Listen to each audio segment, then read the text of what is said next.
দেখো বন্ধুরা, বাড়িতে কিন্তু অনেক কিছু কিন্তু থাকে, তো সেগুলো ফেলে দেবো একদমই সেটা না। তো আমি চলে এসেছি সুই সুতো আর হচ্ছে কাঁচি নিয়ে, আর সুই পরে নিয়েছি। দেখো অনেক কিন্তু পুরোনো জামা প্যান্ট থাকে যেগুলো কিন্তু ফেলে দেওয়া একদমই যায় না, তো আমি সেগুলো দিয়েই কিন্তু আমি এখন বানাবো হচ্ছে সেলাই করব। তো আমি কি বানাবো সেটা তোমাদের দেখাবো। তো আমি এক এক করে সব সেলাই করে নিয়েছি। দেখো আমি কিন্তু এটা কিন্তু বালিশের ওয়ার বানিয়েছি, নিজের হাতে বানিয়েছি। এই একটা ওয়ার বানিয়েছি, মানে আমার দুই ছেলে দুখানা বালিশের কোল বালিশের ওয়ার বানিয়েছি। আর এইগুলো দেখো বিছনা চাদর, বিছনা চাদরতে কিন্তু আমি বানিয়েছি হচ্ছে দেখতেই পাচ্ছ বালিশের ওয়ার বানিয়েছি আর নিজের হাতেই বানিয়েছি। দেখো অনেক দিন ধরে ভাবছিলাম যে বানাবো বানাবো, কিন্তু একদমই টাইম হচ্ছিল না। তো হঠাৎ মন হলো, বাড়িতে বসে আছি আর জামা প্যান্টগুলো ফেলে দেবো, আর বিছনার চাদর দিয়ে কিন্তু আমি একদম কিন্তু ওয়ার বানিয়ে ফেললাম। কারণ সবসময় নতুন নতুন ওয়ারগুলো কিন্তু একদমই পরানো যায় না।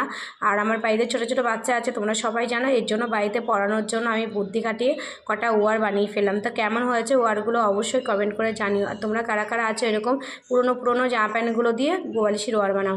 তো এই দেখো আমি কিন্তু বালিশের পরিয়েও ফেলেছি ওয়ারগুলো, দেখতেই পাচ্ছ বালিশে একদম পরেও দিয়েছি। তো তোমরা অবশ্যই কমেন্ট করে জানিও যে কেমন লাগলো তোমাদের বিছানা চাদর দিয়ে বালিশের ওয়ারগুলো। টাটা বন্ধুরা।